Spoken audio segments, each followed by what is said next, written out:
Halo sahabat-sahabat Tema Hendrik sekalian dimanapun saat ini berada di seluruh Indonesia.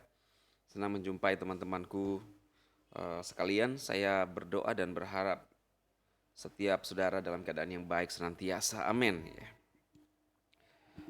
Teman-teman, hari ini saya melihat di grup ya, eh, di grup Pi Network tentunya, seorang member sepertinya member mengirimkan suatu stiker ya, dan isinya itu ada lampiran ya, beberapa nama entitas yang kegiatan usahanya yang dihentikan ya. Satgas Waspada Investasi. Kenapa? Karena dinyatakan ilegal. Ilegal bisa karena tidak punya izin atau tidak memenuhi syarat ya. Tidak melakukan aktivitas sesuai dengan izin usahanya seperti dulu Fitup ya. Dan di urutan ke-12 itu Pay Network ya, teman-teman ya. Lampiran investasi daftar investasi ilegal. Nama entitas ada PT Multimitra, kemudian dan seterusnya ya. Nah, saudara, saya harapkan melihat video ini dengan utuh ya, supaya saudara tidak gagal paham. Ada Pay Network Indonesia di nomor 12, penyelenggara mata uang digital dan perdagangan aset kripto ya. Nah, jadi inilah yang kadang-kadang menjadi permasalahan yang saya punya apa ya, pandangan ya atau menilainya di bangsa ini ya teman-teman ya. Dari harusnya pihak regulator ini sebelum sebelum memberhentikan satu usaha, menurut saya harusnya melakukan komunikasi kepada developer atau pemilik aplikasi ya.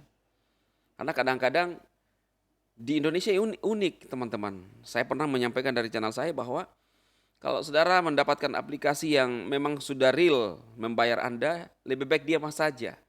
Tidak usah diviralkan. Ya. Kenapa saya membahas Pi Network ini? Karena memang sudah terlanjur viral dari dulu. Ya. Jadi ketika sudah ada suatu aplikasi yang bisa menolong atau bermanfaat bagi masyarakat Indonesia,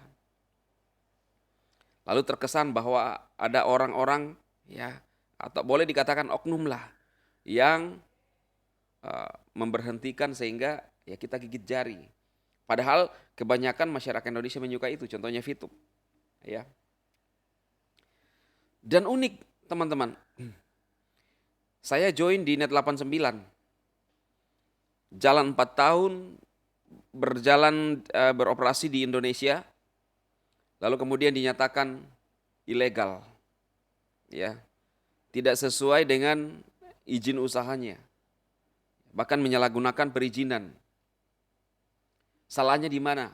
Apakah salah di perusahaannya, pembuat sistemnya, atau di perizinannya? Ya kalau saya melihatnya gini, lemah pengawasan, harusnya memang kalau ada suatu badan usaha yang mau didirikan harus diawasi, harus ada diaudit. Bukan ketika sudah mendapat izin kok sampai bisa 4 tahun beroperasi, lalu kemudian orang menggelontorkan dana, sudah terbangun trust dari masyarakat, lalu tahun keempat dihentikan. Di mana pihak-pihak yang berwenang di tahun ketiga, tahun kedua, tahun ke-1. Di mana? Ya kan? Apakah serta-merta ketika uh, pemohon untuk usahanya itu minta izin kemudian selesai itu tidak ada kontrol lagi. Apapun aktivitasnya tidak ditahu. Sehingga sudah tahunan beroperasi baru diproses misalnya. Sudah banyak yang menggelontorkan dana. Sudah langsung dirugikan. Saya pun juga mengalami hal yang sama. Nah, inilah yang saya ingin menanggapi atau kalau bisa semacam usulan untuk ya pihak-pihak yang berwenang di sana bisa memperhatikan dengan baik. Nah sekarang Pi Network Indonesia. Pi Network Indonesia setahu saya tidak ada yang dirugikan. Kenapa? Karena ini hanya mengklik saja. Klik ya. Dengan harapan suatu saat ya komunitas ini ketika sudah terbangun ekosistem yang besar maka membernya yang akan diuntungkan. Nah, ketika dihajar oleh pihak regulator, ya otomatis membernya akan gigit jari lagi. Padahal ini suatu aktivitas, ya sama halnya saudara, kalau saya lihat. Seorang mendirikan sebuah mall, lalu di dalamnya ada perdagangan. Ya, ada oknum-oknum anak manusia yang berdagang di sana. Ya kamu pasang aja produkmu di mall, siapapun yang mau datang. Ya. Jadi ini ya isi hati saya sebagai anak bangsa, ya. Karena saya melihat seperti apa ya teman-teman ya. Sedangkan ada misalnya asuransi yang memang sudah nyata-nyata merugikan, bahkan ada nasabahnya yang belum dibayar sampai sekarang. Kenapa tidak dihentikan saja seperti itu? Kalau sudah kedapatan merugikan orang lain. Nah, Pi Network ini belum ada yang dirugikan. Membangun komunitas satu saat nilai daripada koin itu berharga karena banyak komunitas. Jadi ya tolonglah pihak-pihak yang berwajib untuk bisa mengkaji, memperhatikan. Kalau memang itu bermanfaat bagi masyarakat Indonesia, kenapa kita mau halang-halangi? Dan saya minta juga kepada teman-teman yang pioner-pioner, ya khususnya yang founder-foundernya yang ada di Indonesia. Kalau bisa komunikasi dengan ya Nicholas Kokalis atau memberikan input ke sana bahwa di Indonesia Pi Network ini sudah masuk dalam daftar yang termasuk dihentikan lagi, ya. Karena berpotensi, ya, masih berpotensi karena saat ini saya belum ada tahu ya teman-teman, belum ada mengetahui bahwa ada Pi Network yang dirugikan. Ya, itu saja. Kita nggak tahu ke depannya seperti apa.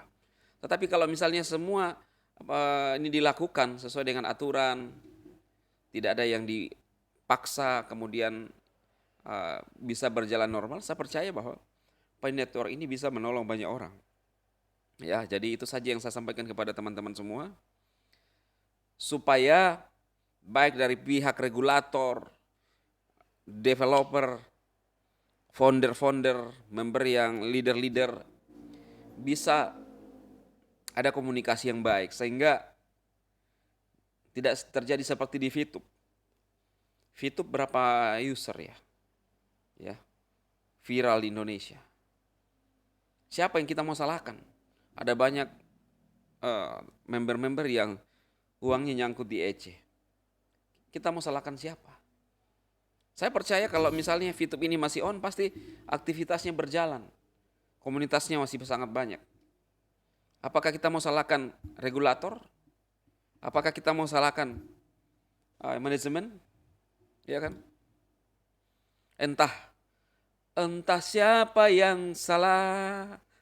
Hanya itu yang saya bisa sampaikan kepada teman-teman semua. Tapi setiap apapun yang ada di bangsa ini ketika sudah mulai viral membantu banyak orang, lalu ada mata-mata yang melirik untuk dihajar dan dihentikan, ya pasti merugikan banyak orang lah. Ya. Tapi kalau coba dibiarkan untuk tumbuh, ya kita lihat. Selama itu tidak ada pemaksaan. Toh yang bermain, ya orang-orang yang suka dengan itu. Ya itulah yang saya sampaikan, isi hati saya, unek-unek saya. Teman-teman bisa share ini, semoga bermanfaat. Ya. Saya tidak mencela Pi Network, tetapi saya mengharapkan yang terbaik supaya bisa menolong banyak orang. Ya. Lihatlah apa yang saya sampaikan ini secara keseluruhan. Ya. Karena saya selalu memandang, berusaha untuk melihat segala sesuatunya dari sudut pandang bukan karena subjektif, tetapi lebih kepada kita objektif dari banyak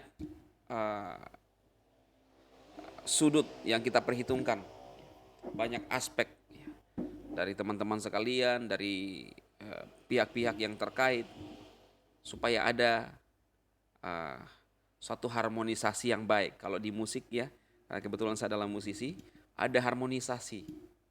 Ketika kita menekan chord-chord itu, kita bisa mengeluarkan suatu harmonisasi. Semoga itu sama di bangsa ini. Jangan ketika ada suatu aplikasi yang bisa menolong banyak orang, langsung dihajar. Cut! Ya, ya sayang. Itu aja teman-teman, sukses buat Anda semua. Jangan lupa share video ini untuk berikan pencerahan dan manfaat bagi teman-teman semua. Dan sampai saat ini, kita tidak bisa men-top up ya, setahu saya.